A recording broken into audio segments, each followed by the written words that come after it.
One of the modules that I've been teaching for, oh my gosh, so many years that I've been helping women to thrive was my P.P.R module, which stands for pace, path, and rhythm. And it wasn't until several years after I got a divorce that I realized that it all stemmed from when I was married. Just to clarify things, it was a gift that was for me. My ex-husband and I are very good friends, and I do have his permission to talk about this. But my realization came years later to create this module. So the first P, that stands for pace, stems back to when I was married, and I was with Frank, who was very fast-paced. As a matter of fact, to be with Frank on a scale from 1 to 10, you were operating at about a 9.5 to keep up with him.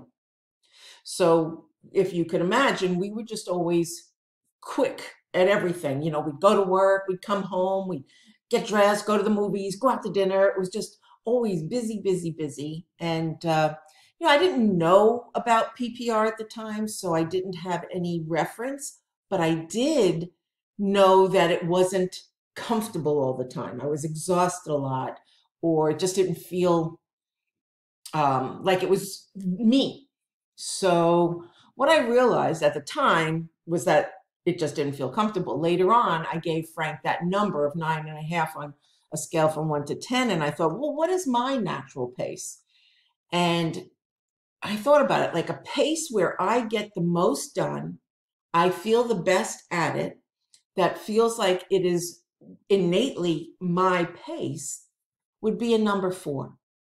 Now, for some people, when they hear the difference between a 4 and a 9.5, they think that applies to productivity.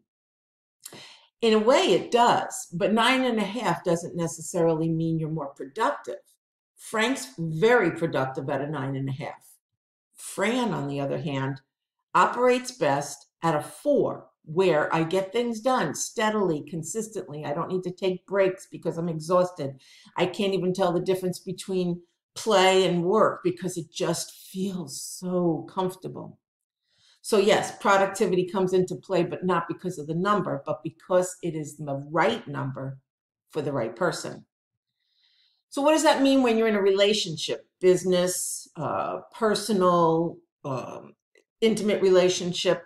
It means that it's perfectly normal. There aren't many people that operate at the same pace. So if you're with somebody who's in a 9.5 in any kind of relationship, it doesn't mean you can't be in that relationship. It means you want to identify it so that you could communicate it better. So you may want to show that person this video or explain it to them. And what it also means is if, let's say I was with Frank still and we were still running around at a 9.5 a good portion of the time, then I'd have to remember I'm a 4 and I would have to visit a 4 as often as possible to regroup, to center, to recharge, and be at a 4 so that I could feel like I've gone home. Okay? So you don't have to leave relationships because you're at different paces. You just have to honor your pace as often as you can. You either invite the other person to join at your pace or you make sure you go there on your own time to replenish, revitalize, and regroup. Now, the second P stands for path. And we're going to refer back to Frank again, because when I was married to Frank, our lives were busy and they were full. We had an auto body repair shop. And when we left the repair shop, we were going out fishing twice a week, or we were going out to watch sports events, or we were having boxing parties at the house. All great stuff. I had a great time with all of it. But I didn't realize till years later that while I was having fun, and some people don't have fun at somebody else's path, but I realized later on that I was not living my path, I was living Frank's. Whether I enjoyed it or not, it was not a Fran path. So after the divorce, I started taking a look at what is a Fran path. And it was a totally different path. It actually took me a long time to even figure it out. What is a Fran path? What do I like to do? So if I'm not going to fish and I'm not going to go to the body shop and I'm not going to have boxing parties, if I had everything to do my way, what would I do? And I started evaluating. Well, I like to journal. I like to volunteer. I like to create. I like to have stimulating conversation. I like to be in nature. I like to meditate. And I just started building the Fran path. And I felt like being a life and business coach was part of my path and not being a realtor. It wasn't really my path. It was a path I chose when I was making the transition from one life to the other after divorce.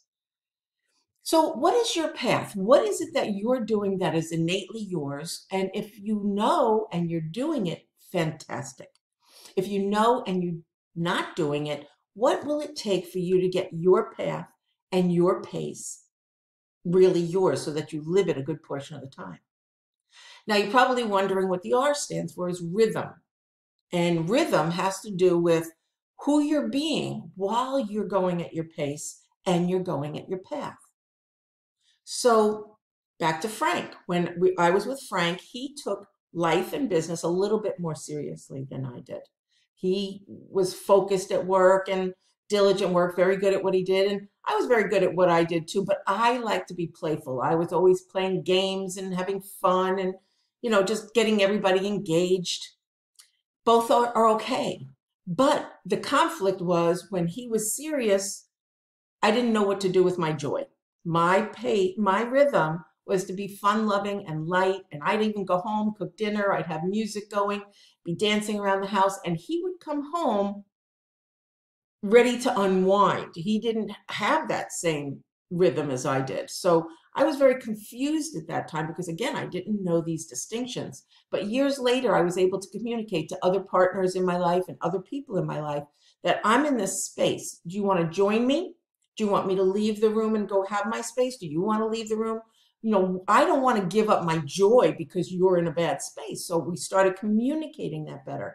Or, you know what? I'll leave my space for a few minutes, help you with your space, but then I'm going back because I want to be in my joy.